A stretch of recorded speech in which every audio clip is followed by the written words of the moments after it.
grupo 9.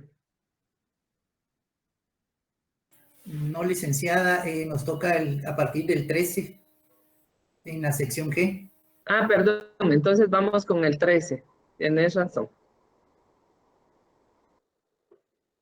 Por favor.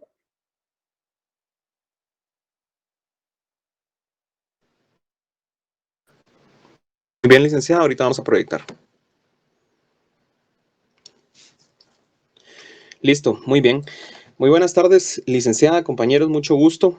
Nosotros somos el grupo número 13, coordinado por Flor de María Cano, y pues sus expositores, su servidor Aldo Arana Núñez y también Jocelyn Noemí Orozco Pacheco. A nosotros nos ha correspondido el tema del Estado federal. Y vamos a empezar pues conociendo cuál es el origen etimológico de la palabra federal. Federal se deriva del latín fodeus o fodeiris, que hace referencia a todo aquel territorio que, conservando su independencia, está unido por un tratado a otros territorios, con los cuales forma una unidad. Ese es el significado de la palabra federal. Ahora vamos a conocer qué significa el Estado federal, por lo tanto. Vamos con la siguiente, eso.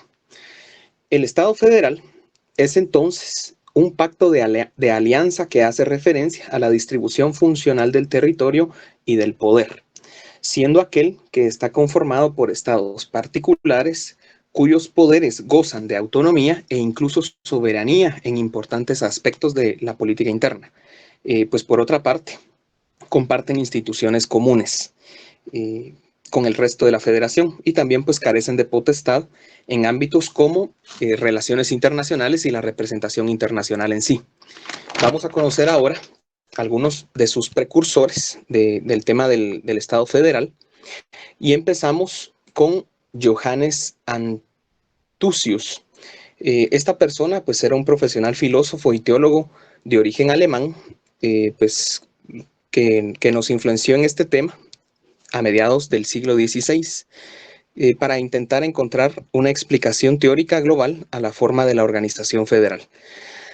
Los historiadores de las ideas políticas le atribuyen a Johannes Althusius, en general, pues la calidad del primer teórico del federalismo, en su contribución sobre el Estado, tratando de transformar la jerarquía feudal en una forma moderna del federalismo constitucional.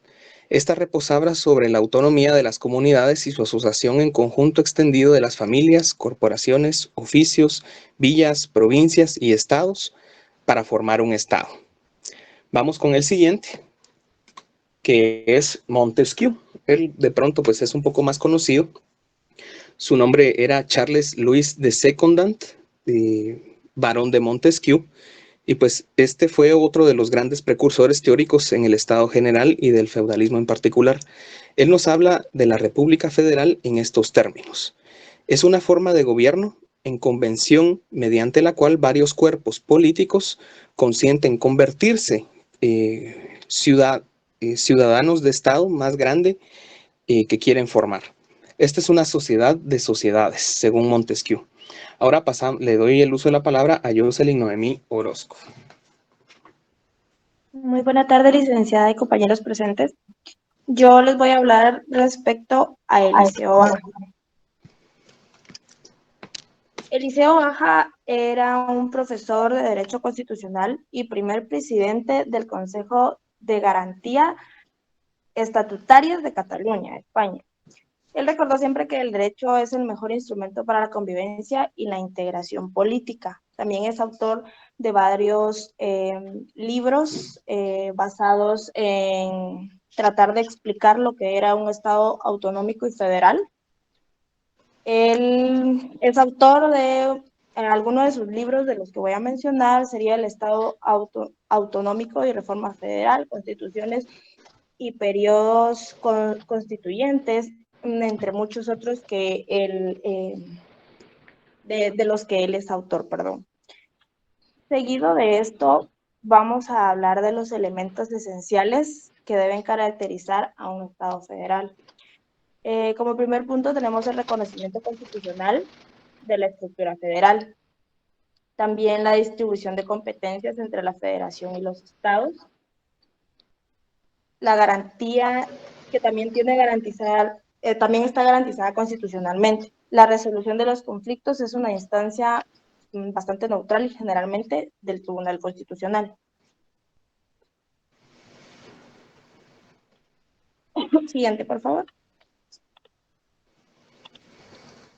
Hablamos también de que el Estado federal es una reforma de organización política muy extendida entre las naciones. Vamos a hablar un poco de Frenkel, que en 1986 estimaba que existían por lo menos 20 países federados. Estos ocupaban el 51.8 aproximadamente de la superficie terrestre, con un aproximado de 39.6 de la población mundial. Watson hizo un reporte en 2003 en el que indicaba que habían 24 países federales, por lo menos, con una cantidad de 2.000 millones de habitantes que representaban por lo menos el 40 o 50% de la población mundial. Siguiente.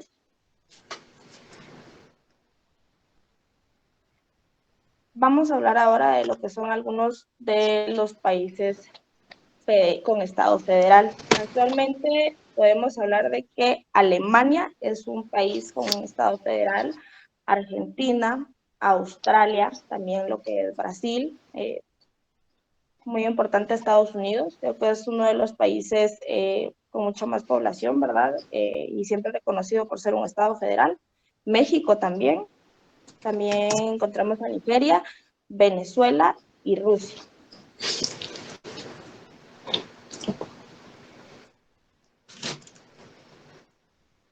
Esto sería todo, compañeros. Agradecemos mucho por su atención y si tienen alguna duda o consulta, estamos para servirles y responderles, ¿verdad?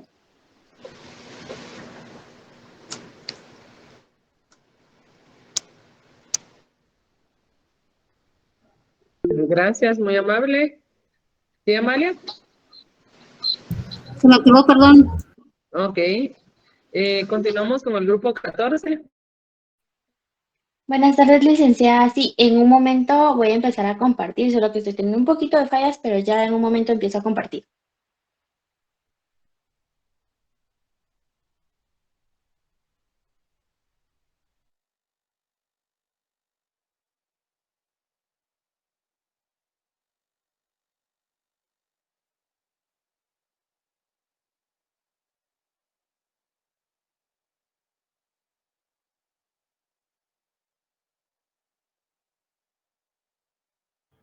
Muy buenas tardes, licenciada y compañeros. Nosotros somos el grupo número 14.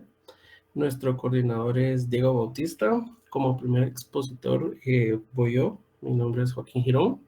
Y nuestro segundo expositor sería Rafael Aníbal Serna. Y pues nuestra compañera que está presentando la diapositiva es Kimberly Elizabeth Ordóñez. A nosotros nos tocó hablar sobre la Confederación de Estados. ¿Podrías cambiar, por favor? Bueno. ¿Qué es la Confederación de Estados? Pues es la unión de estados que conservan su soberanía y se rigen por determinadas leyes en común. El término confederación también se emplea para describir todo tipo de organización que combina la autoridad derivante de otros entes semiautónomos, como por ejemplo, en este caso un ejemplo muy sencillo de sin ir tanto, sería en lo deportivo, ¿ya? Siguiente diapositiva. ¿Por qué se le llama confederación y por qué se llevó a cabo la Confederación de Estados? Bueno, verán, se origina la confederación, se origina mediante pactos escritos para luego establecer normas o leyes específicas que regulen y rijan este vínculo. Las confederaciones suelen formarse para encarar asuntos de índole mayor, como la defensa, las políticas migratorias, la creación de una moneda en común, la lucha contra la pobreza, la integración social, etc. Su fundamento jurídico es un tratado, es decir, un pacto de naturaleza internacional. Siguiente, por favor. En el cómo se dio, prácticamente está pues, resumido en lo que acabo de hablar. Están integradas por delegados, estados miembros, en la cual no rinde cuentas al Estado central, sino a sus respectivos gobiernos en cada uno de sus estados. Siguiente, por favor. Ahora, las confederaciones a lo largo de la historia se tiene un registro de cerca de 31 confederaciones desde 1291 hasta el 2014, todas con diferentes características, pero los requisitos necesarios para estar en la lista. A continuación, nuestro grupo les presentará las 3 más importantes y será por nuestro segundo expositor. Buenas tardes, licenciada, compañeros, compañeras, muy buenas tardes tengan cada uno de ustedes.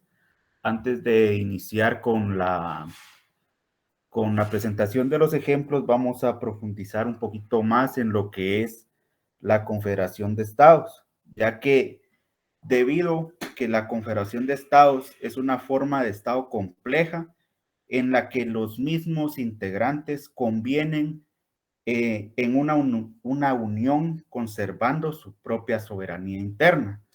Lo que vamos a citar textualmente, lo que dice Porrua Pérez en la teoría del Estado, la cual define la Confederación de Estados como la modalidad que surge generalmente por un acuerdo entre varios estados que convienen su unión, pero sin formar un nuevo estado superior a las partes confederadas. No hay, pues, en esta fusión estatal un superestado con soberanía que se imponga a los demás poderes de los estados miembros. Por lo cual, en la Confederación de Estados no existe una soberanía como tal dentro de los estados que participan en ella, sino que por conveniencia, ya sea un grupo pequeño o grande de pequeños estados, van a firmar un convenio en el cual van a dar como origen relaciones jurídicas, quedando unidos solamente por las disposiciones que en el tratado se van a convenir, pero sin crear un nuevo estado o un estado superior, sino que cada uno va a tener su propia soberanía y su propio sistema jurídico, aunque van a tener un sistema jurídico que los va a autorrelacionar.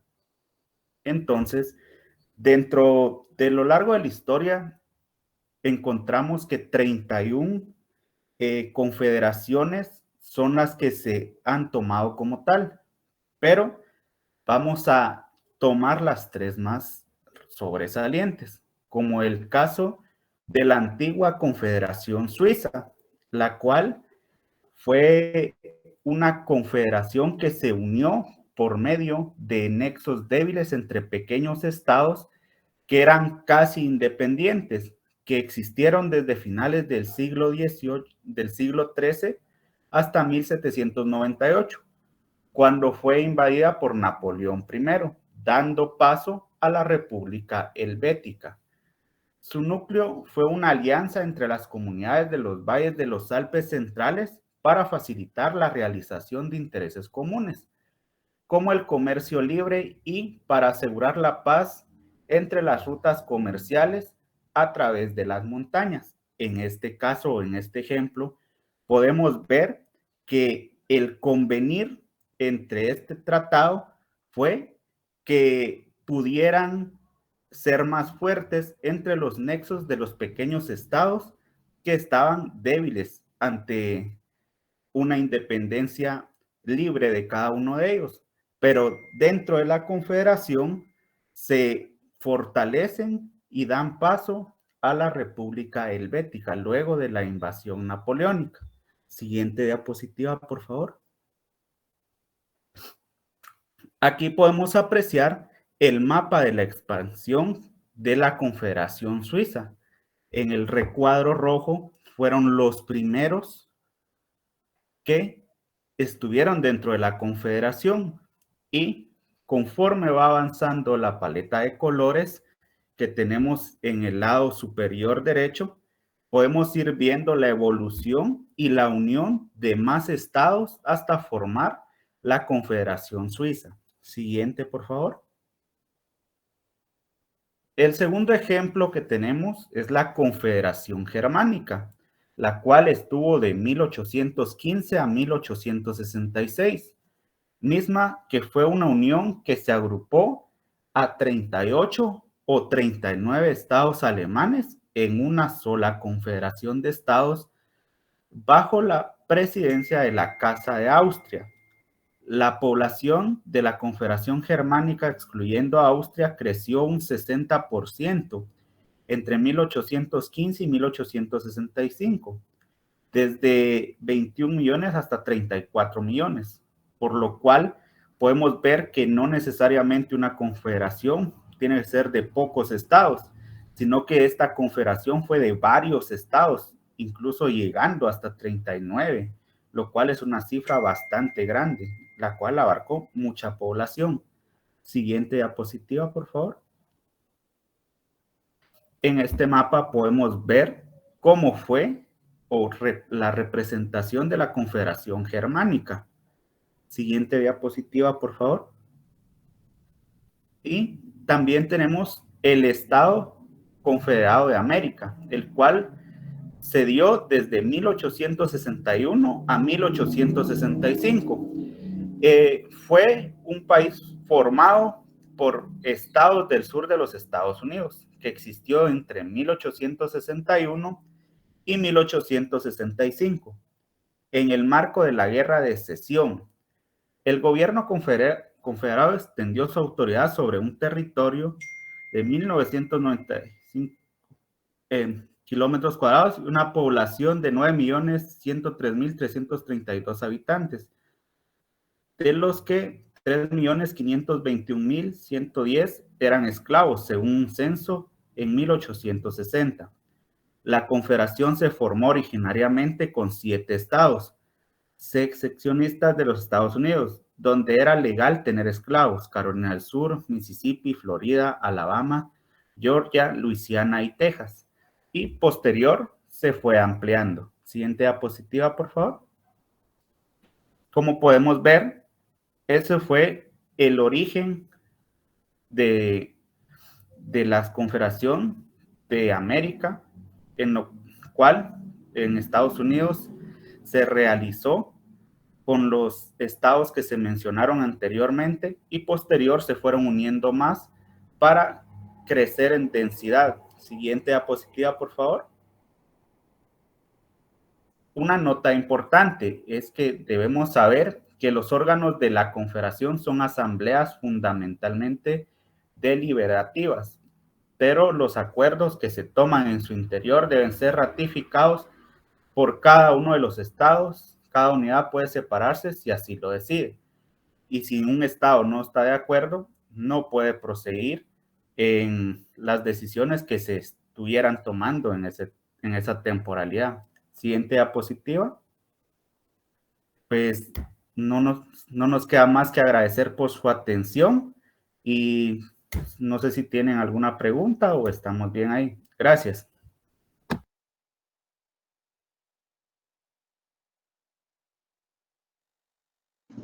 Gracias, muy amable. Siguiente grupo, por favor. Sí, buena tarde, licenciada y compañeros. Nosotros somos el grupo número 15. El tema que nos asignaron para investigar y exponer es la Organización de las Naciones Unidas, ONU. Previo a comenzar con la exposición, haremos la cita de una frase que expresó el secretario actual de la ONU, el señor Antonio Guterres, politicólogo e ingeniero físico, con respecto a la paz en este 2023. Hagamos que la paz sea piedra de toque de nuestras palabras y acciones. Juntos hagamos que este 2023 sea un año en que la paz vuelva a nuestras vidas, nuestros hogares y nuestro mundo. Los puntos que tocaremos en esta exposición es una breve historia, visión, misión, objetivos, países que lo conforman y la ONU en Guatemala. Dejo la palabra a las compañeras expositoras Patricia Sara Gordillo, Jacqueline Berali Galvez, y al compañero Jonathan Esaú Argueta Solval, encargado de la exposición de las diapositivas. Hola, muy buena tarde. Mi nombre es Patricia Gordillo. Mucho gusto, licenciada. Mucho gusto, compañeros. Vamos a hablar un poquito de la historia de la Organización de las Naciones Unidas, ONU como la conocemos, ¿verdad?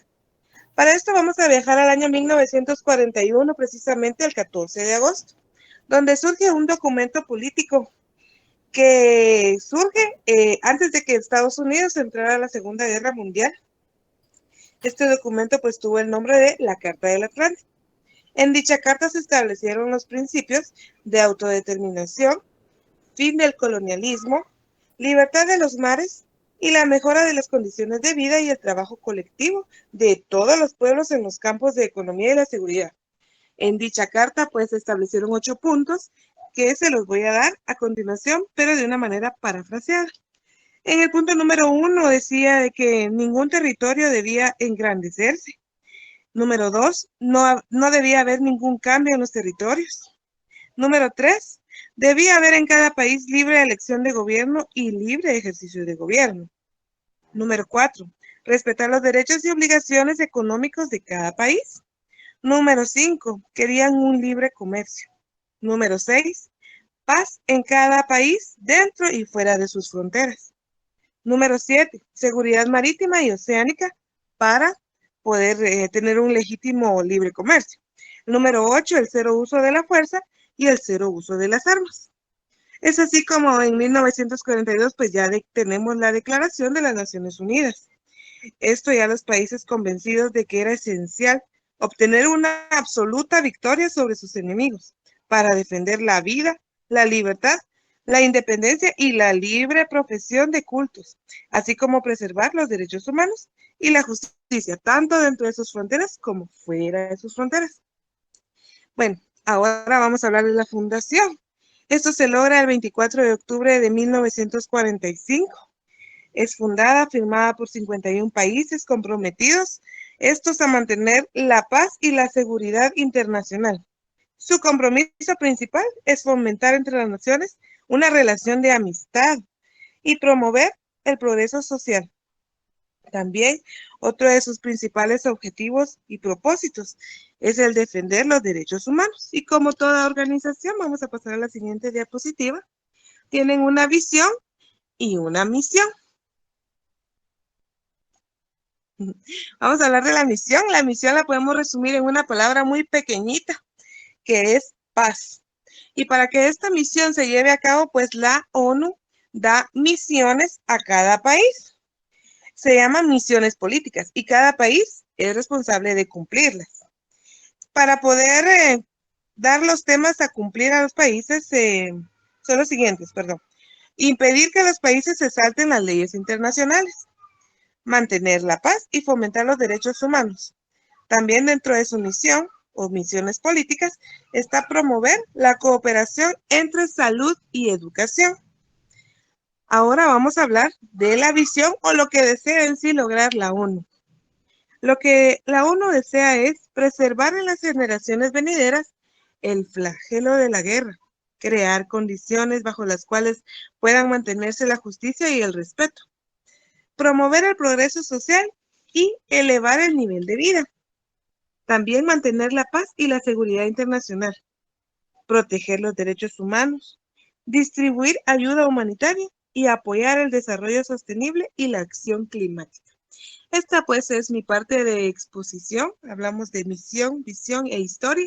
Si tienen alguna duda al terminar mi compañera, vamos a tener un espacio. Gracias. Hola, buenas tardes, y yo les voy a hablar sobre los objetivos. Los objetivos de la ONU se crearon el 25 de septiembre del 2015, ya que los líderes mundiales adaptaron un conjunto de objetivos globales para erradicar la pobreza, proteger el planeta y asegurar la prosperidad para todos, como parte de una nueva agenda que bien podemos ver en la diapositiva, que nos muestra la Agenda 2030 o bien llamada Agenda 2030. ¿Pero por qué se llama Agenda 2030? Porque ellos se trazaron unos objetivos también llamados ODC, que viene desde el 2016 para cumplirse en el 2030. Estos objetivos tienen 5 elementos fundamentales. Las personas que no dejan a nadie atrás de la dignidad e igualdad.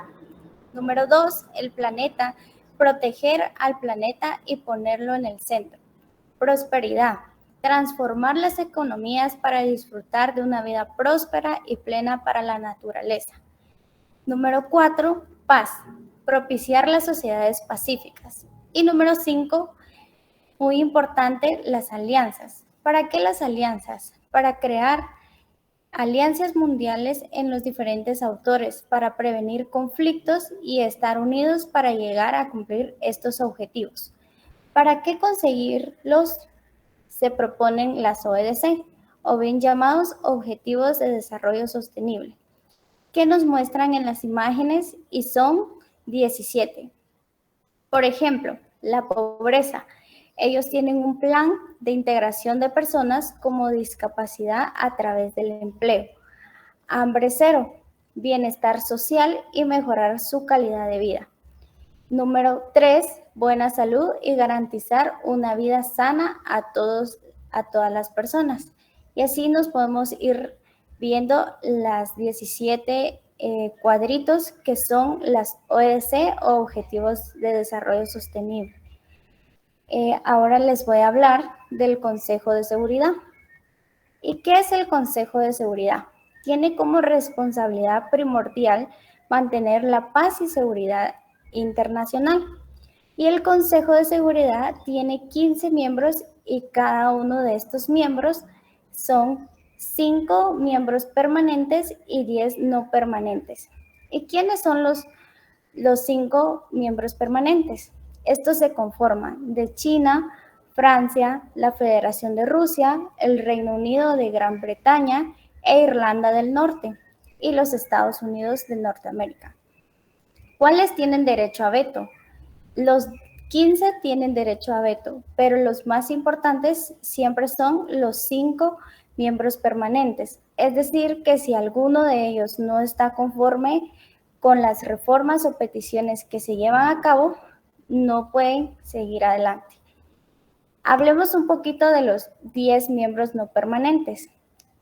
Ellos tienen cambios cada 2 años. Por ejemplo, Brasil, su mandato termina este año. Ecuador, su mandato termina en el 2024 y Emiratos Árabes Unidos, su mandato termina en el 2023. Así podemos seguir hablando de los siguientes, pero pasaremos a qué es la ONU en Guatemala. ¿Y qué es la ONU en Guatemala? Guatemala es uno de los países de los 51 estados que fundaron la ONU hace 70 años. Y la ONU ha colaborado en Guatemala en la asistencia de la construcción nacional luego del terremoto de 1976. Pero, ¿qué objetivos y qué hace la ONU en Guatemala? Pues previene los conflictos y que se prevalezca la paz y seguridad. Y sus objetivos son los 17 que hablamos del desarrollo sostenible. Pero, ¿y quién representa a la ONU acá en Guatemala? Pues es el señor José Miguel Barreto, es el coordinador residente de las Naciones Unidas en Guatemala desde el 14 de noviembre del 2021. Para los que no sabíamos, la ONU se encuentra en la zona 10, en el edificio Design Center, y sus instalaciones están ahí. Con esto terminamos y agradezco por la atención. Que tengan feliz tarde. Muy amable a todos los compañeros por su valiosa atención. Si tenemos alguna pregunta, pues con mucho gusto. Muchas gracias. Muy bonita exposición. Gracias, Julio. Seguimos con el siguiente grupo, por favor.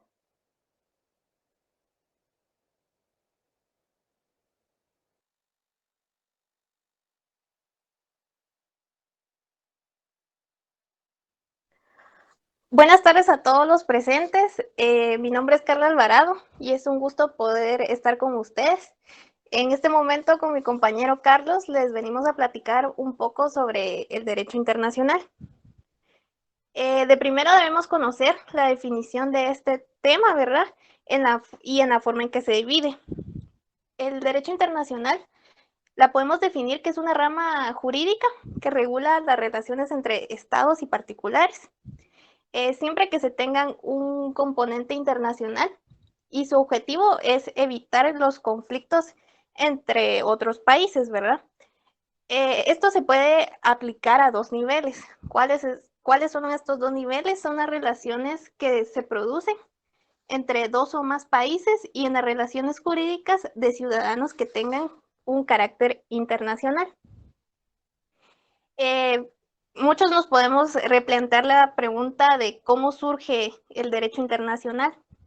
Pues les comento un poquito que esto es un marco que se puede regular ante algunos conflictos frecuentes en los países, ¿verdad? Como por ejemplo, los derechos para explotar las aguas, que se podían ser un dominio de varios territorios o el establecimiento entre las fronteras.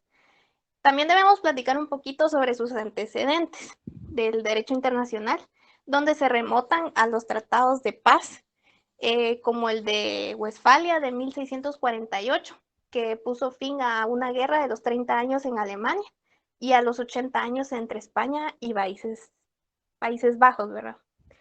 Esto se puede considerar como una rama jurídica que existe para evitar conflictos y se divide en dos partes con los distintos alcances.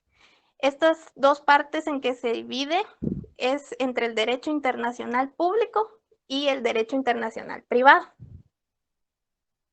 Entonces, ya que estas son las dos ramas que se dividen, debemos platicar un poquito sobre el derecho internacional público. Este derecho se basa entre un marco jurídico con un conjunto de normas coordinadas, ¿verdad? Que se aplican a las relaciones externas entre sujetos soberanos. Esto quiere decir entre estados y otros sujetos del derecho internacional, como las organizaciones internacionales, incluyendo la ONU, ¿verdad? En este marco busca regular las relaciones y consensuar a los mecanismos jurídicos disponibles para todas las partes implicadas, ¿verdad? Ofreciendo una seguridad jurídica a las relaciones internacionales. El derecho internacional público se divide en varias materias, entonces yo les voy a dar algunas, ¿verdad? No todas porque sí es algo extenso, pero las materias más importantes en que se divide esta rama es la explotación de bienes comunes internacionales como las aguas y el medio ambiente, el uso del espacio ultraterrestre y las comunicaciones mundiales. Aquí también podemos incluir el comercio internacional, ¿verdad? Como importación y exportación. La protección de los derechos humanos también es base del derecho público. Los conflictos de nacionalidad y los estatus migratorios, ¿verdad? Que es un tema que se ha abordado últimamente, incluyendo a Guatemala. También incluye un desarme nuclear y otro tipo de armamento. El derecho internacional se divide en las fuentes de los tratados internacionales, los principios generales del derecho reconocidos por los estados y la costumbre internacional. También debemos tomar en cuenta que los tratados internacionales son una herramienta jurídica clave de las relaciones entre los estados. Se trata de acuerdos celebrados por escrito, ¿verdad? Que dan lugar a un instrumento legal o varios conexos independientemente de cómo se denominen, ya sea pacto, convenio o alguna declaración. En los tratados internacionales se celebran entre estados o representantes, ¿verdad? Al derecho internacional, como las organizaciones internacionales, ya sean Naciones Unidas o la Unión Europea y la Organización Mundial del Comercio, ¿verdad? También la otra rama, como ya les había comentado anteriormente, es el derecho internacional privado. La diferencia respecto a la parte pública está en su ámbito de aplicación. Esto quiere decir de que las relaciones que regula y a quién afecta. La parte privada del derecho internacional se encarga de regular las relaciones entre particulares en las que está presente un elemento de extranjería y por lo tanto, ¿verdad?, entran en un juego de varios ordenamientos jurídicos. Les pongo un ejemplo en la adopción internacional, ya que se trata en un acto privado con un componente internacional. Podemos poner de ejemplo un matrimonio español que desea adoptar un bebé de un país asiático, ¿verdad? Los trámites de adopción varían según el país y los ofrecen para canalizar tanto el papeleo como la potencial resolución entre los conflictos. El derecho internacional privado analiza la situación, ¿verdad? Y ayuda a determinar si se aplica en algún tratado internacional o qué rol se puede desempeñar a la ley nacional ante este caso. Es algo necesario para determinar, como por ejemplo, la nacionalidad de la persona adoptada y su afiliación hacia los adoptantes.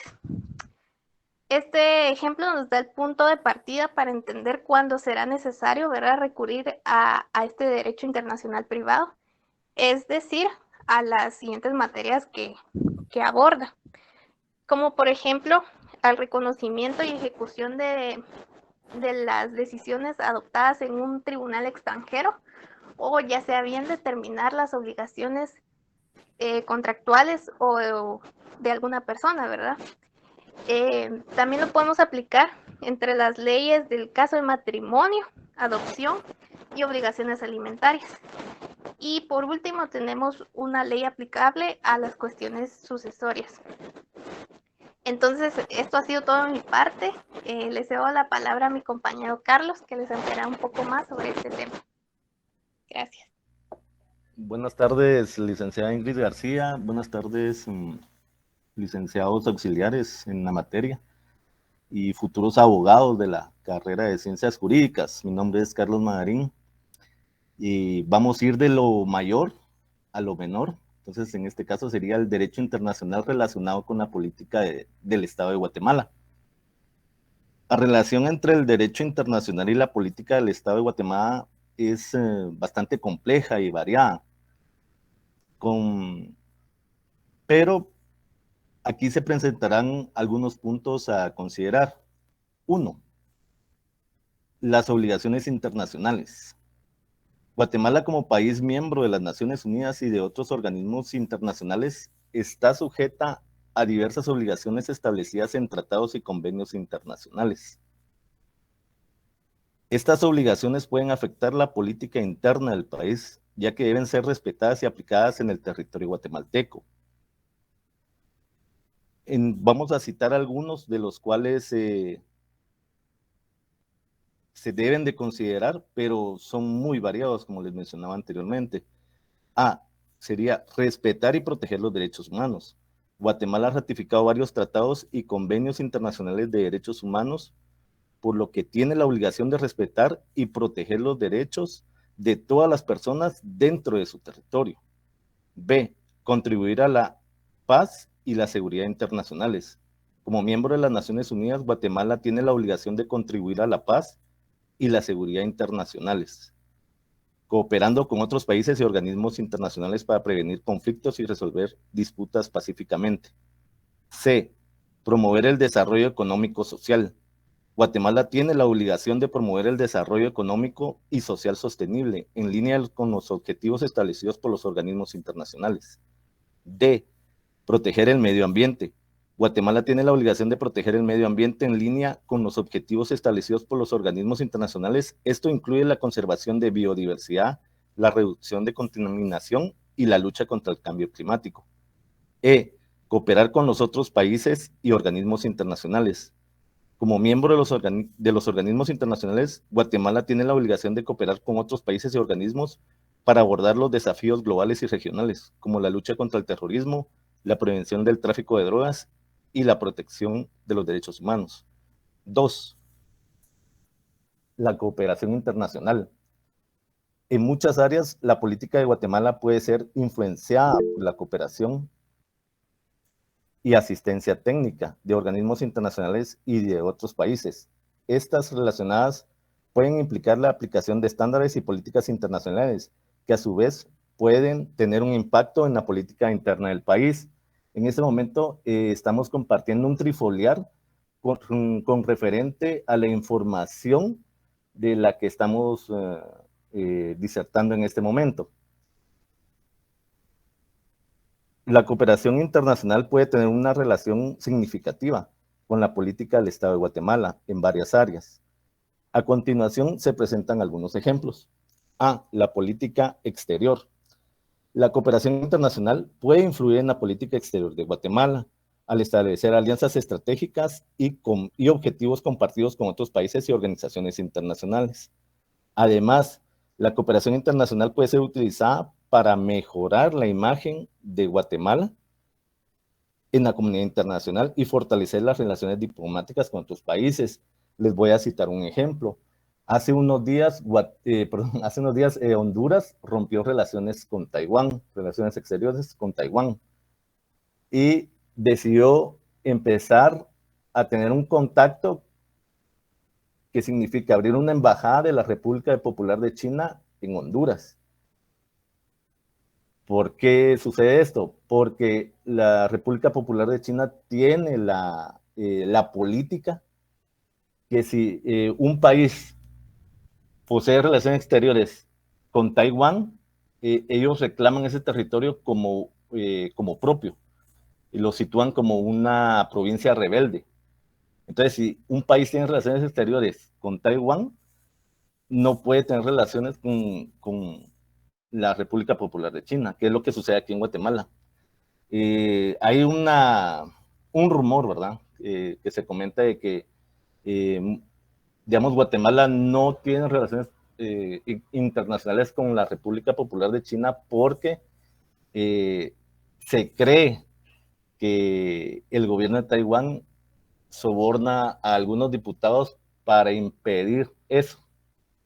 Y pues es un rumor, pero también hay un caso precedente que es el caso del expresidente Portillo, el cual fue detenido en Estados Unidos y condenado por un mal manejo de un dinero que había dado el gobierno de Taiwán.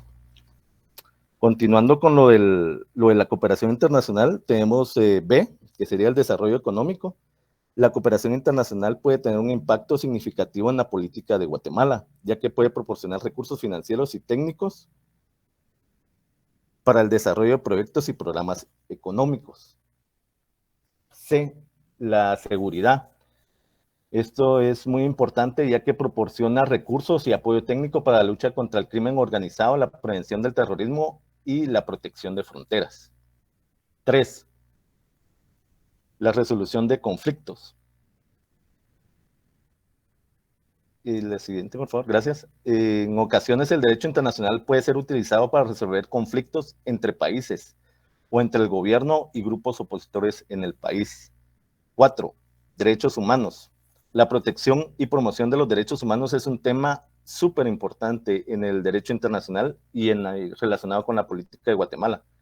Los tratados internacionales de derechos humanos tienen una influencia significativa en la política del país y las acciones del gobierno en relación con estos derechos pueden ser evaluadas por organismos internacionales y por la comunidad internacional en general. La relación entre los derechos humanos y la política del Estado de Guatemala puede ser vista en varias áreas, entre ellas A, la legislación, B, la protección y la promoción, C, la educación y la sensibilización, D, eso es súper importante, el acceso a la justicia. Es un gran elemento del derecho humano que todos tengamos un acceso a la justicia. 5, el comercio internacional. Las políticas internacionales de Guatemala pueden ser influenciadas por acuerdos y tratados internacionales.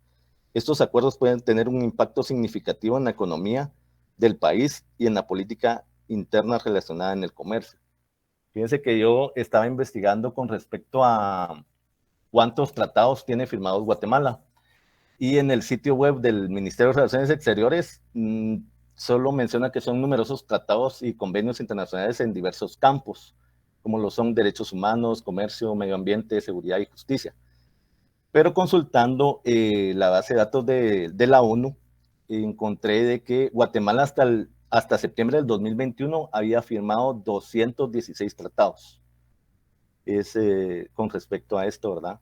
y los invito a que sigan investigando sobre el tema. El tema es un tema muy interesante, es incluso para algún momento que muchos de ustedes pues busquen una especialización en el derecho internacional, ya que como bien sabemos dentro de nuestro pensum, más adelante en el 9º y en el 10º semestre nosotros ya llevamos derecho internacional privado y derecho internacional público, y los invito, ¿verdad? Sería esto por el momento. Muchas gracias, licenciada, y les agradecemos mucho su atención. Que pasen una feliz tarde.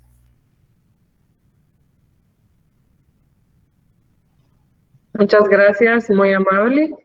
Siguiente grupo, por favor. Carla, ¿se te levantó la manita? ¿O quieres hablar? Perdón, se me... Gracias.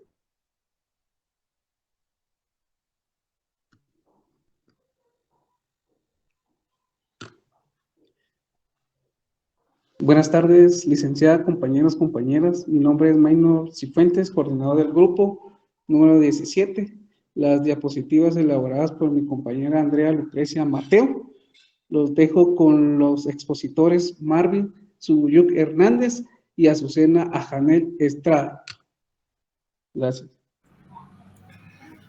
Muy buenas tardes, licenciada y compañeros. Vamos a hablar, como bien decía mi compañero, del tema el Estado de la Ciudad del Vaticano. Nos habla que se trata de un Estado ya que es un organismo político y soberano, lo cual implica que es un poder político sobre una ciudadanía y sobre un territorio determinado. Esto nos habla acerca de lo que es que el Estado del Vaticano tiene un territorio, tiene una población. Nos habla que es un microestado porque su extensión territorial abarca únicamente 0.49 kilómetros cuadrados y su población está en un aproximado de 800 personas. Algo muy importante también a recalcar respecto de lo que es el Estado Ciudad del Vaticano es que es el cual se encuentra inmerso en el interior de lo que es Roma, la capital de Italia. A esto se le conoce como lo que es un enclave, que es un estado que está rodeado totalmente por el estado territorio de otro estado. Algo importante a recalcar también es que la finalidad de este estado es conseguirles una consecución de un bienestar en el orden temporal mediante el desarrollo total de su personalidad jurídica que tiene como Estado soberano. Vamos a hablar ahora un poco de lo que es el poder político. El Estado Ciudad del Vaticano supone un poder político independiente.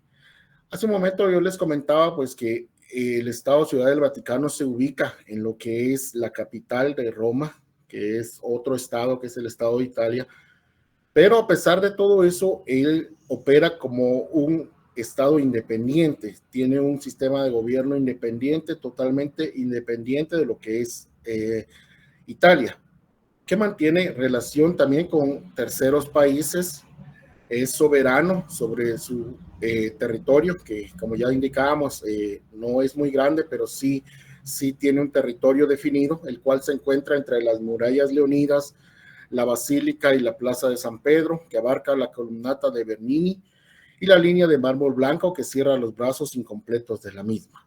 Aparte de eso, nos habla que también hay otras basílicas, otros edificios que también son llamados extraterritoriales, que se encuentran repartidos por toda la ciudad de Roma, pero que también forman parte de lo que es el Estado Ciudad del Vaticano. Vamos a continuar y ahora vamos a hablar acerca de la autoridad suprema del Estado Ciudad del Vaticano. El soberano del Estado Ciudad del Vaticano es el Papa.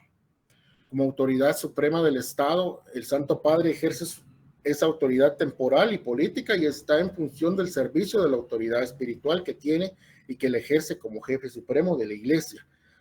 Acá ustedes pueden notar que el Papa ejerce dos autoridades, una como el jefe supremo de la Iglesia Católica y otra como lo que es la autoridad suprema del Estado de Ciudad del Vaticano. Vamos a continuar y vamos a hablar ahora acerca de lo que son los tratados de Letrán. Es importante mencionar esto, ya que lo que es el Estado Ciudad del Vaticano no siempre fue lo que nosotros hoy conocemos. Tuvieron que haber varias negociaciones para que pudiera lograr su independencia, pero nos habla los tratados de Letrán que tras la unidad italiana hasta la firma de los tratados lateranenses en 1929, aún sin un territorio definido, o sea, no era un estado, seguía siendo una potencia y siempre mantuvo ese prestigio y reconocimiento internacional. Es decir, ellos no tenían un espacio territorial definido, pero sí tenían lo que es el reconocimiento y el prestigio internacional. De aquí, ¿verdad?, que su soberanía y su independencia en el Concierto de las Naciones se le reconoce, ¿verdad?, esa personalidad jurídica internacional, debido a que pues, siempre mantuvo ese poder, ¿verdad?, ese reconocimiento como un Estado. Vamos a continuar y ahora vamos a hablar acerca de lo que es la sede apostólica. Nos habla que la sede apostólica viene a ser la suprema dirección y representación tanto de la Iglesia como del Estado Ciudad del Vaticano, ya que uno lleva lo que es el sentido místico, es decir, todo lo que tiene que ver con lo religioso, y otro el poder político estatal. Para llegar a esta nueva realidad que hoy nosotros conocemos, que hoy nosotros vemos, pues como ya les comentaba hace un momento, hubo un largo periodo, ¿verdad?, de tiempo de negociaciones que inició desde el año 1926, específicamente el 6 de octubre de ese año. Pero durante los años 1927 y 1928, pues nos dice que hubieron algunos altibajos en lo que son las negociaciones. Esto debido a que el delegado italiano Domenico Barone, pues falleció, ¿verdad? Y ya no se pudieron seguir las negociaciones. Pero a partir de ese momento, ¿verdad?, las negociaciones se continuaron a través de Benito Mussolini en representación de Italia, y como representación del Papa Pío XI estaba Eugenio Pacelli. Ellos fueron los que continuaron las negociaciones hasta el año 1929, donde ya se firmarían lo que son los tratados de Letrán. Voy a dejarle el tiempo a mi compañera que continúe. Ella va a seguir con la exposición y seguir aclarando el tema del Estado Ciudad del Vaticano. Muy buenas tardes, licenciada y compañeros. Yo les voy a hablar de los 3 acuerdos o pactos que se firmaron el 11 de febrero de 1929. El primer pacto reconoce la independencia y soberanía de la Santa Sede y que crea el Estado de la Ciudad del Vaticano. En la segunda es una convención financiera que proporciona a la Santa Sede una compensación por sus pérdidas en 1870, así como el reconocimiento de la extraterritorialidad y la inmunidad fiscal para diversos palacios apostólicos, basílicas e instituciones eclesiásticos.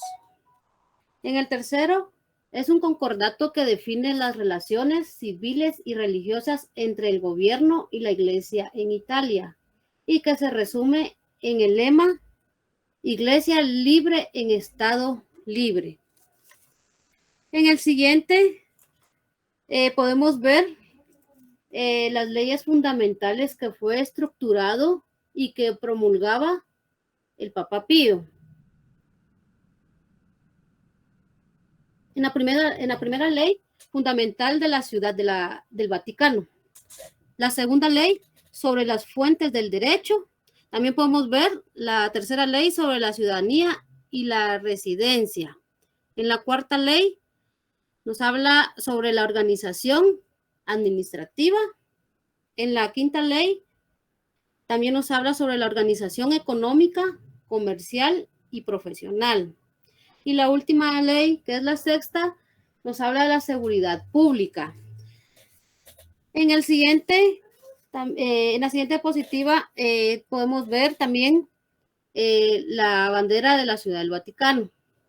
En esta diapositiva vemos que es un estado a todos los niveles, porque posee himno, bandera o tribunales, y también emite pasaportes, sellos, monedas o matrículas de carros.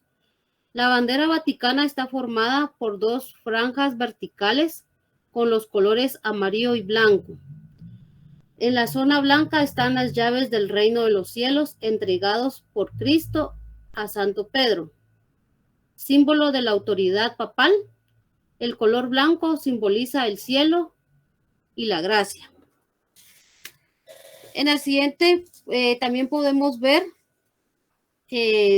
los poderes. Este estado de la Ciudad del Vaticano, habría que decir que estamos frente a un estado muy particular, pues técnicamente es una monarquía. En cuanto al Papa, es el máximo jerarca que ostenta todos los poderes, es decir, el poder ejecutivo, el poder legislativo y el poder judicial. Como podemos ver, en el primer poder ejecutivo lo ejerce el cardenal, presidente de la Pontificia Comisión para el Estado de la Ciudad del Vaticano. En el segundo, por otro lado, el poder legislativo es ejercido tanto por el romano pontífice como por la Pontificia Comisión para el Estado de la Ciudad del Vaticano. Y por último, el poder ejecutivo lo ejerce el cardenal, presidente de la Pontificia Comisión para el Estado de la Ciudad del Vaticano. Les agradecemos como grupo. Esta fue nuestra exposición, el Estado de la Ciudad del Vaticano, que está conformado por nuestro coordinador, Maynor Cifuentes, mi nombre, Amalia Azucena Estrada, y Marvin Subuyuk Hernández, también uno de los expositores, y Andrea Lucrecia Mateo, la que nos ayudó con las diapositivas. Gracias, feliz tarde. Gracias, Amalia, muy amable. Continuamos con el siguiente grupo, por favor.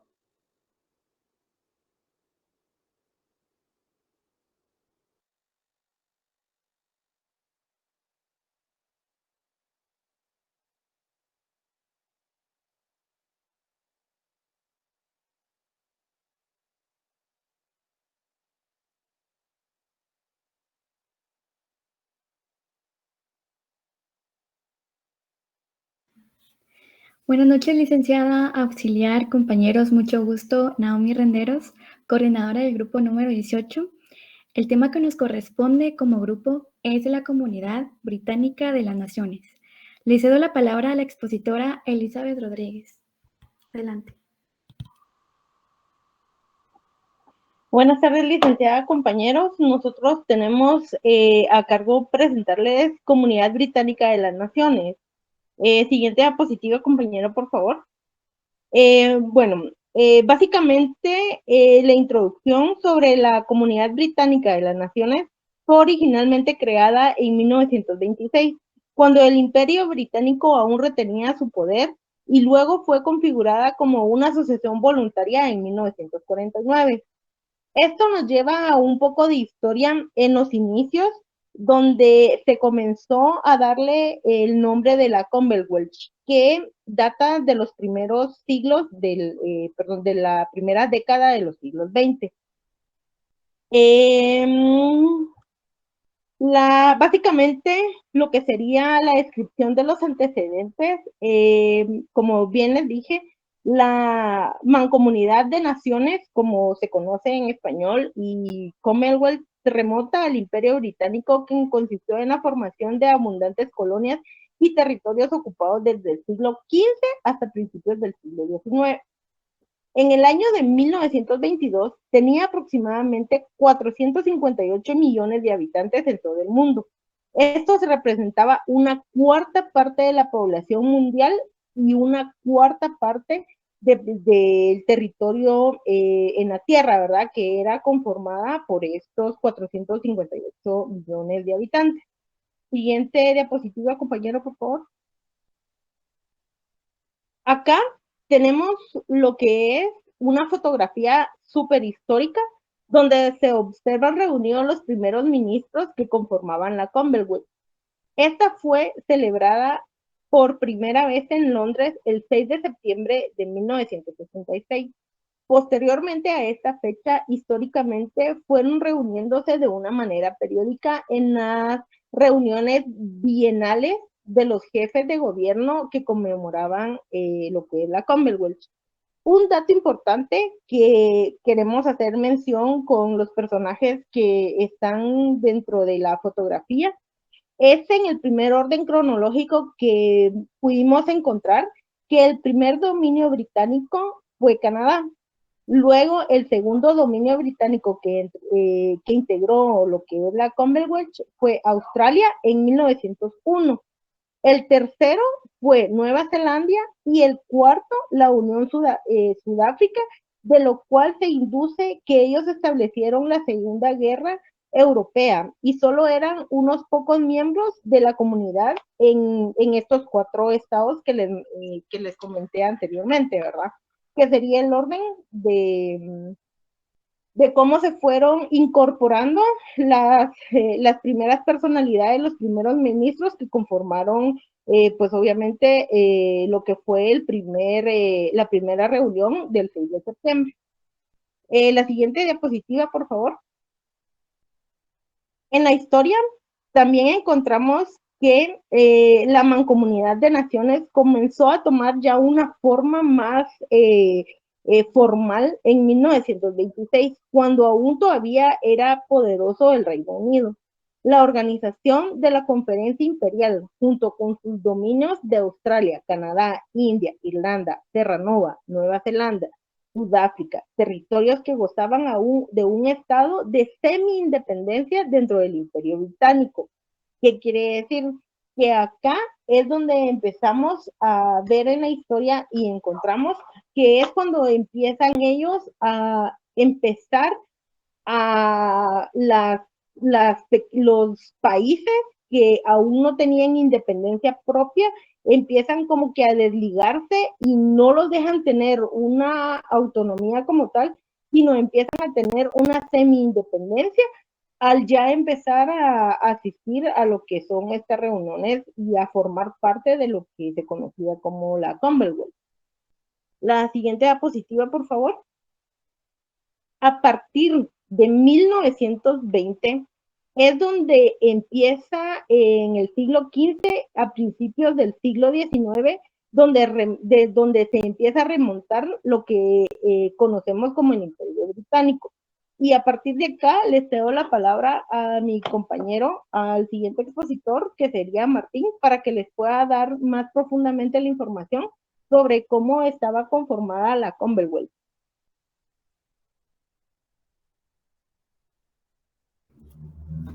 Buenas tardes, licenciada. Buenas tardes, compañeros. Mi nombre es Gregorio Martín. Dándole continuidad a nuestro tema, dice, ¿quién dirige la Commonwealth? Tradicionalmente, la cabeza de la Mancomunidad de Naciones es el rey del Reino Unido, de Gran Bretaña e Irlanda del Norte. Actualmente, Carlos III ocupa el cargo tras la muerte de Isabel II, luego de que su eventual ascenso fuera confirmado por los Estados miembros en el 2018.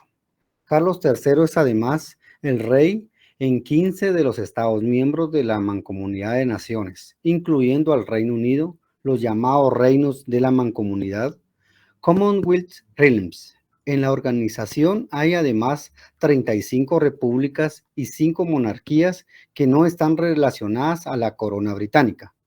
Siguiente, por favor, compañero.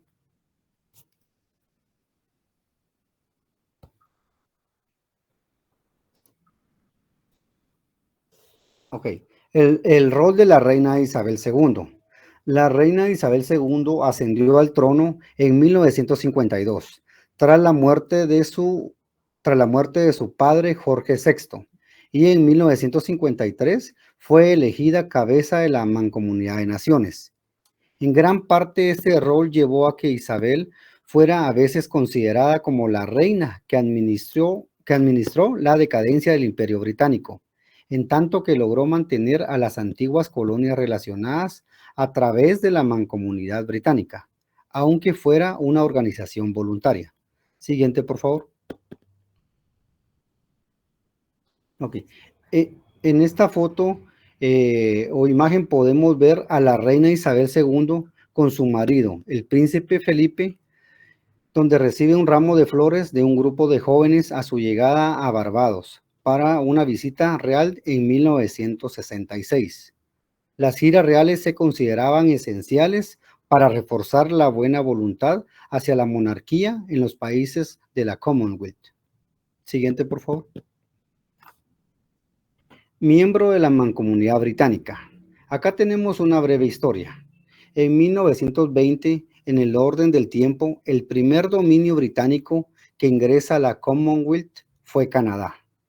En el orden del tiempo, el segundo dominio británico que ingresara a la Commonwealth fuera Australia.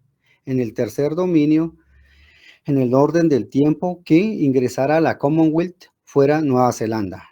En cuarto, en el orden del tiempo y último fue la Unión Sudafricana, de lo cual se induce que al estallar la Segunda Guerra Europea, solo eran miembros de la comunidad estos 4 estados. La siguiente, por favor. Miembro de la Mancomunidad Británica. Actualmente cuenta con 56 estados. Miembros, 32 de ellas son pequeñas naciones, en su mayoría antiguas colonias, territorios o protectorados del Imperio Británico en América, África, Asia y Oceanía. 8 en Asia y 21 en África. Según su forma de gobierno, 15 de ellos son reinos de la Commonwealth, cuyo jefe de Estado es el rey Carlos III del Reino Unido. Siguiente, por favor. ¿Cuál es de las misiones de la Commonwealth? La Mancomunidad de Naciones es una asociación voluntaria y no hay obligación legal alguna entre los estados que la conforman, a diferencia de otras organizaciones como la ONU o la Unión Europea. Ok, las 3 principales instituciones de la organización son la Secretaría de la Mancomunidad, la segunda sería la Fundación de la Mancomunidad, ambas ubicadas en Marlborough House, Londres, y la tercera, Mancomunidad del Aprendizaje, con sede en Burbank, Canadá. Ok, entonces en este momento le cedo la palabra a nuestra coordinadora, Naomi. Muchas gracias. Licenciada, estas son las bibliografías que consultamos por internet. Muchas gracias por su atención. Le agradecemos a los expositores Elizabeth Rodríguez, a Martín Ixcacoy y a Eric Juárez por la presentación. ¿Alguien tiene una pregunta o duda? Si no, licenciada, finalizamos con la presentación. Elizabeth. No, no hay preguntas. Ok, continuamos por favor con el último grupo, creo yo.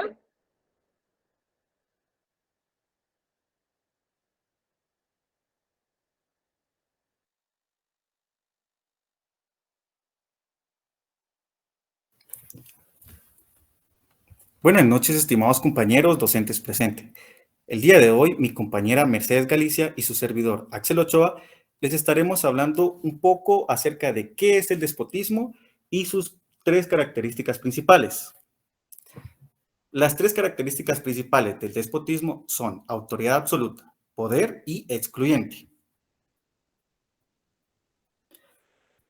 El despotismo hace referencia al abuso de poder o de la fuerza que un individuo o un grupo ejercen contra otros en inferioridad de condiciones. El concepto se utiliza para referirse a la autoridad absoluta, la cual no se encuentra limitada por las leyes. El despotismo usualmente se basa en una persona que llega a gobernar, en la cual recurre al abuso de poder y al uso de la fuerza autoritaria para mantener el poder y el control bajo su mandato. Buenas tardes, licenciada y compañeros. ¿Pero qué es el despotismo para la Real Academia Española? El despotismo proviene de la palabra déspota, que significa soberano que gobierna con un poder total sin someterse a leyes ni a limitaciones. Esto quiere decir que la palabra despotismo tiene el significado de autoridad absoluta no limitada por las leyes. ¿Pero es una connotación negativa? No necesariamente es así. De hecho, a nivel histórico, el despotismo surgió y tuvo durante muchos años un sentido positivo. Y un ejemplo es en el siglo XVII. Emergió la noción política de despotismo ilustrado. con monarquías absolutas que decidían incluir los preceptos filosóficos de la Ilustración. Estos monarcas intentaron enriquecer la cultura de sus pueblos a través de prácticas paternalistas, por lo que se les conoce como déspotas benevolentes. Otro claro ejemplo es en el siglo XVIII. Se mantuvo este tipo de gobierno y se hizo muy popular la frase "todo por el pueblo, pero sin el pueblo". En esta época fueron muy famosos los reinados de Carlos III y de José I. Y otro claro ejemplo es que en la época del despotismo, como forma de gobierno monárquico, se dieron a conocer otros conceptos surgidos, como déspota o déspotes. Un título bizantino que se otorgaba a diversos imperios y que daba carácter e importancia a una persona. Era muy similar como hoy en día decir la palabra señor. Despotado, título nacido del anterior y que surgió a partir de la Cuarta Cruzada para ligar a ciertos señores con una determinada tierra. A continuación, mi compañero les estará brindando un ejemplo de qué es una persona déspota. Un claro ejemplo de una monarquía absoluta o de una persona déspota era el dictador Idi Amin. Era un dictador ugandés, mejor conocido como el carnicero de Uganda. El 25 de enero de 1971 inició un golpe de Estado. En cuestión de horas tuvo el país bajo su mando. Prometió que el orden constitucional regresaría, que solo se trataba de una medida de excepción, que cuanto el país tuviera la estabilidad, llamaría a elecciones. A medida que el tiempo pasaba, la palabra elecciones se fue borrando de su vocabulario, se perdió en la bruma de su locura autoritaria. Idi Amin se autoproclamó rey de Escocia. Se describía mejor como una persona arrogante, desbocado, déspota voraz y asesino de masas. La desmesura que sus múltiples títulos anticipan fue la que lo puso en práctica mientras gobernó a su antojo a Uganda entre 1971 y 1979, teniendo más de 100.000 a 300.000 víctimas por asesinato, ya debido a que estas personas estaban en contra de su gobierno, por lo cual Idi Amin, conocido como el carnicero, forzó a las Fuerzas Armadas a aniquilar con toda esta población y con estas personas que estaban en contra de su palabra.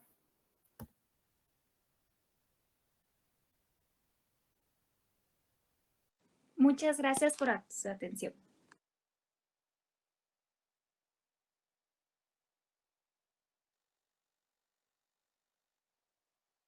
Muchas gracias. Ya pasaron todos los grupos. ¿Hay alguien que quede pendiente? ¿Que no haya estado en algún grupo? Falta el último grupo, licenciada, el grupo 20. Ah, ok. Bueno, por favor.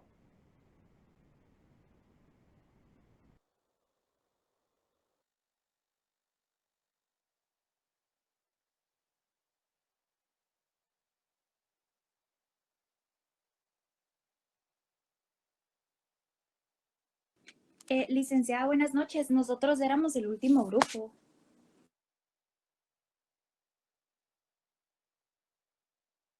¿Ustedes son el grupo 20? Sí, así es, licenciada. Ah, ok. Bueno, entonces no estaba mal. Muchas gracias. Madeline tiene los nombres de todos los que pasaron a exponer. Obviamente que tenemos también, dime, Carol. Gracias, licenciada. Falta el grupo número 20. Tenemos 2 20s. Madeline. Los que pasaron era 19.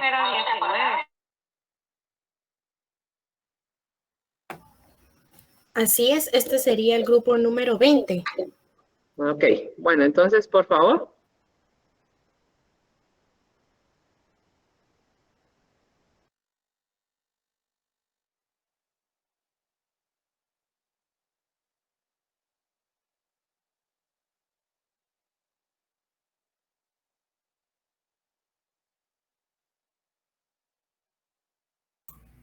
Vamos, chicos, por la hora.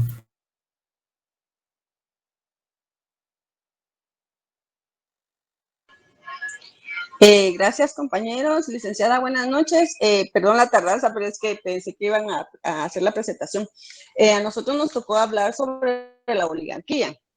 La oligarquía es una de las formas en que puede presentarse un gobierno. Es un sistema político o una forma en la que el gobierno concentra su poder en un grupo pequeño que pertenece a la misma familia o al mismo partido político, al mismo grupo económico, y controla sus intereses a su favor. La palabra oligarquía viene de los griegos, que significa oligos, significa poco, y archo es gobernar. En resumen, es gobierno de pocos. La oligarquía y sus sistemas cuentan con muchos años de historia. Existen 3 tipos de oligarquía, que es la financiera.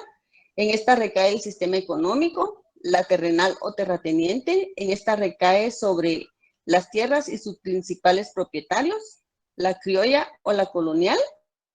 En esta recae sobre las familias más poderosas. Entre las familias más poderosas tenemos a la familia Novella, la familia Gutiérrez Bosch, la familia Castillo, la familia Herrera, López Estrada y la familia Páez. Las características de la oligarquía son la concentración del poder, el control económico, el poder hereditario, la exclusión de grupos, la desigualdad social y la resistencia al cambio. Le cedo la palabra a mi compañera Diana. Gracias. Las oligarquías habitualmente son tiránicas, es decir, que se dan en forma de dictadura. Entre la oligarquía y dictadura, su principal diferencia es en relación al mando político.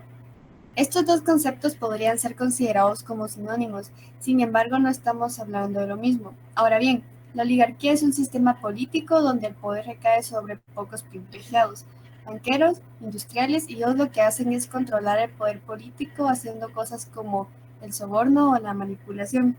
A diferencia de la dictadura, el poder recae sobre una persona, que pues sería el dictador.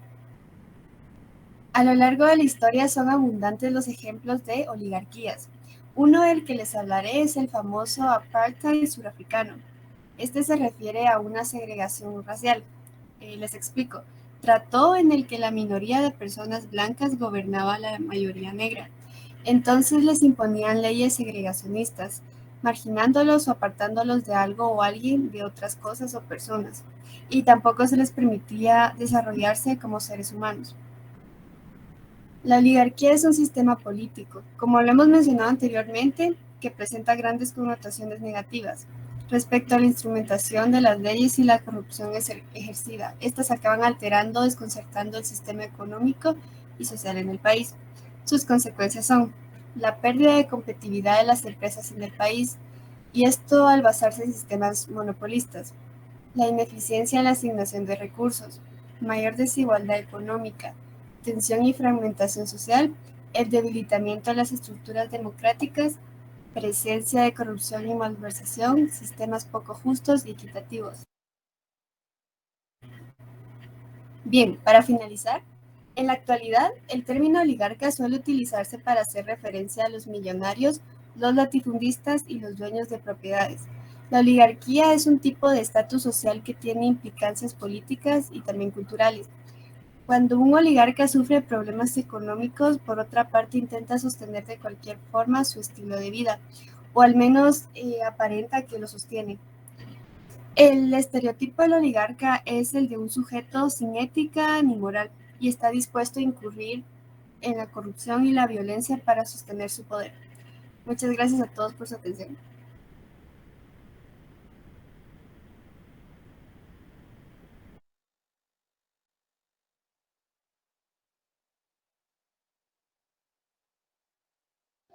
Ok, ahora sí ya estamos los 20 grupos, ¿verdad? Agradezco muchísimo la atención, el empeño que colocaron en cada una de las exposiciones. Hay unas exposiciones que de verdad dan ganas de continuar buscando información acerca de los temas que desarrollaron, porque lo hicieron de una forma bastante amena. No solo la forma de cómo hablan, cómo se expresan, sino también de la información que compartieron, ¿verdad? Entonces es muy importante tomar en cuenta todos esos datos para una próxima exposición. Yo sé que agarraron a los mejores gallos de sus grupos, ¿verdad? Y estuvo muy bien, pero en algunas exposiciones sí hace falta un poco más de investigación. Hamilton, ¿estás por aquí?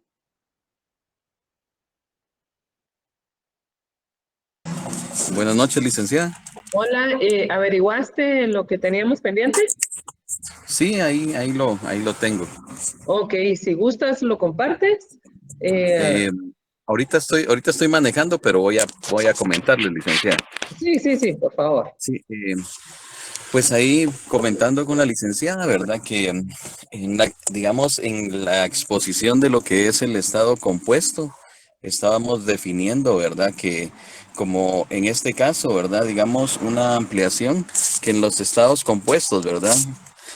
Digamos, tienen una constitución central y cada uno de los, digamos, en este estado, digamos, supongamos que como departamentos o federaciones que puedan haber, en este caso, digamos, se rigen, digamos, por leyes o normativos internos, pero que al final cada uno de ellos responde a una constitución central. En este caso, pues es la Constitución de Estados Unidos, que fue la que estuvimos analizando en ese momento. Esa sería la aclaración, licenciada. Muchas gracias. También quedó, creo que bastante claro cuando empezaron a hablar acerca de los países, ¿verdad? Ahí se terminó de concretar parte de la información que Hamilton y su grupo había interpretado. Entonces, yo creo que el día miércoles aún nos hablamos, no sé si será la última clase porque todavía no nos han enviado los calendarios para saber cuándo es la última clase, para podernos retirar. Entonces, para mí es un gusto haber estado con ustedes el día de hoy. Nos vemos el miércoles, si Dios quiere, a la hora en punto, que sería, si no estoy mal, la última clase. Pero de lo contrario, vamos a continuar dependiendo de las instrucciones que nos den de parte de la coordinación. Que tengan muy buenas noches, nos vemos el día.